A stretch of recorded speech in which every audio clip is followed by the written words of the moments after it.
আমি চাই আমার দলই জিতুক এবং চতুর্থবারের জন্য মমতা বন্দ্যোপাধ্যায় শপথ নিন, এটা আমার ইচ্ছা। এমনটাই বললেন দেবদা।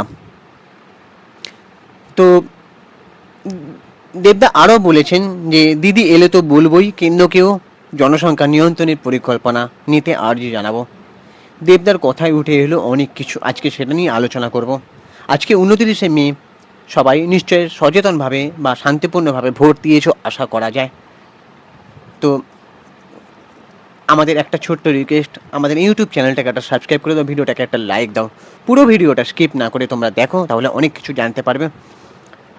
রাজ্যে চলছে দ্বিতীয় দফার নির্বাচন। মাসখানেক ধরে দলের হয়ে বিভিন্ন জায়গায় দফায় দফায় প্রচার করেছেন অভিনেতা তৃণমূল সাংসদ দেব।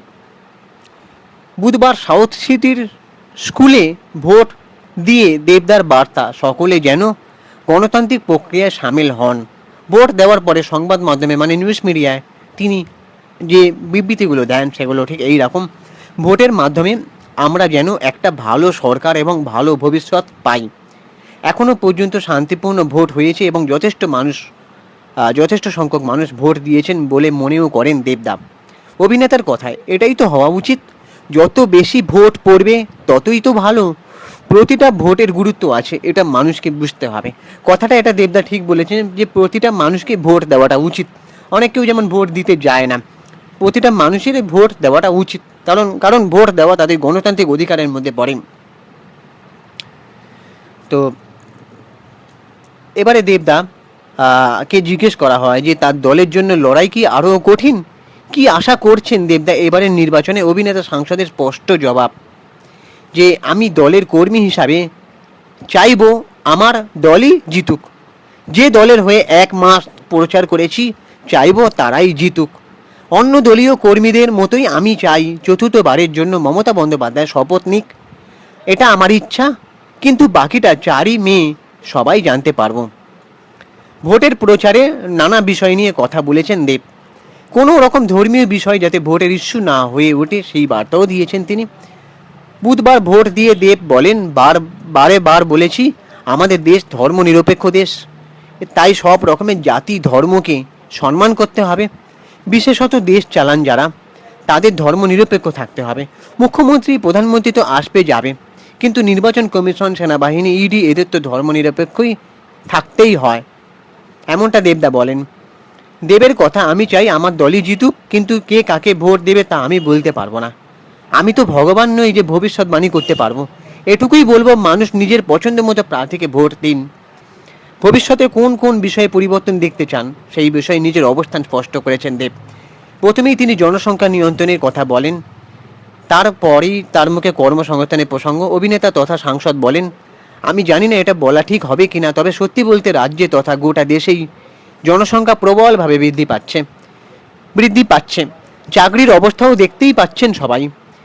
চীনের জনসংখ্যাও ছাপিয়ে গিয়েছে আমাদের দেশ, অথচ আয়তনে চীন কত বড়। মানে এতদিন ধরে ভোটের প্রচারে দেবদা গেলেন, কাউকে আমি কর্মসংস্থান নিয়ে বলতে দেখলাম না।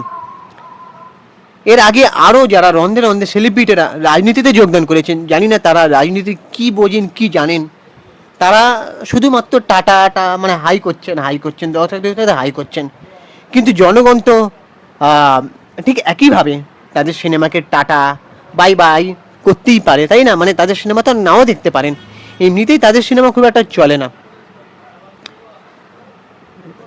হঠাৎ করে রাজনীতিতে এসে বলছি মানুষের সেবা করতে চাই। এই যে দেবদা আজকে ভোটের দিনকে 29শে মে বলছেন কর্মসংস্থান মানে চাকরির অবস্থাও দেখতেই পাচ্ছেন সবাই। এতদিন পরে আমি দেবদার মুখে শুনলাম, জানি না এর আগে তিনি বলেছেন কিনা, আমি মেবি ভুলও হতে পারি। কিন্তু আবার আরও একটা কথা তিনি বলছেন যে গোটা দেশে প্রবলভাবে জনসংখ্যা বৃদ্ধি পাচ্ছে, এটা কিন্তু ঠিক। আমি বারবার এর আগেও বলেছিলাম যে জনসংখ্যা কিন্তু নিয়ন্ত্রণে আনাটা উচিত, কারণ প্রবলভাবে জনসংখ্যা বৃদ্ধি পাচ্ছে। দেবদাও তাই বলছেন যে চীনের জনসংখ্যাও ছাপিয়ে গিয়েছে আমাদের দেশ, অথচ আয়তনে চীন কত বড়। এটা কিন্তু সত্যি, জনসংখ্যা নিয়ন্ত্রণ বিলটা ঠিকঠাক করে আনা দরকার বলে আমার মনে হয়। আমার তো মনে হয় এখনকার জেনারেশনে প্রত্যেকটা বাড়িতে একটা করেই সন্তান অ্যাভেলেবেল থাকা উচিত, একটা করে সন্তান নেওয়াটা উচিত, আমার এটাই মনে হয়। তো কিভাবে জনসংখ্যা নিয়ন্ত্রণ হবে? দেবদার উত্তর কি, যে পরিস্থিতি নিয়ন্ত্রণে আনতে 20-25 বছর তো লাগবেই। দিদি যদি সরকার গড়েন তাহলে দিদিকে বলবো, অথবা অন্য কেউ এলে তাকে।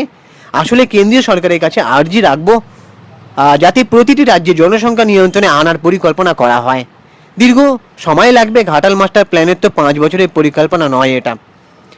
তো দেবদা যে কথাগুলো বলছেন সেই কথাগুলো নিয়ে যদি আরও আগে যদি এই কথাগুলো বলতেন ঠিক ভালোভাবে, মানে যদি তিনি সোচ্চার হতেন, তাহলে মনে হয় আমার মতে মনে হয় ভালো হতো।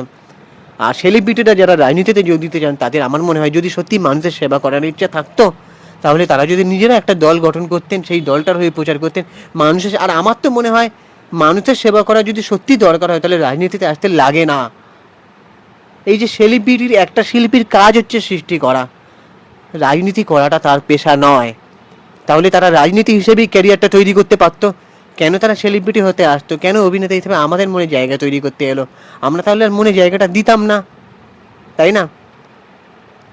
একটা মানুষ, মানে আমরা দর্শকরা, অডিয়েন্সরা একটা মানুষকে, পছন্দের মানুষকে, সেলিব্রিটিরা যারা, তাদেরকে আমরা অভিনয়ের আঙিনাতেই দেখতে চাই।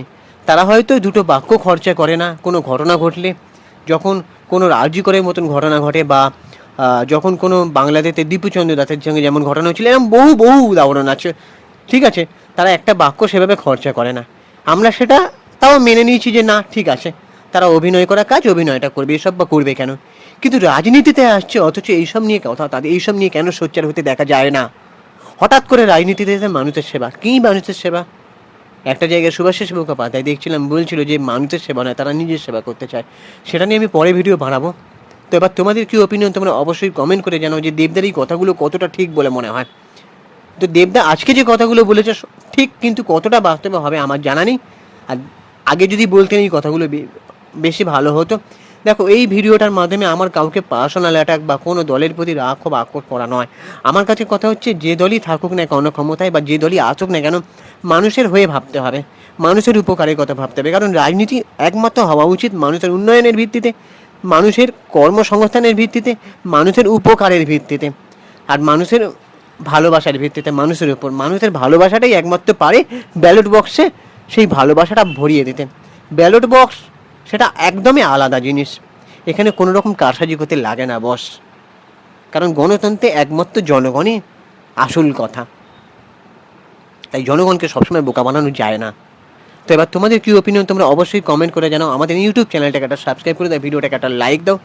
আমি ইনস্টাগ্রামে রয়েছি সুপ্রিয় 45 সিনেমিডিয়া, অথবা চিঙ্কি বাবু 253, অনেকখানে গিয়ে ফলো করে দাও। চলো, টাটা, দেখা হচ্ছে পরে ভিডিওতে।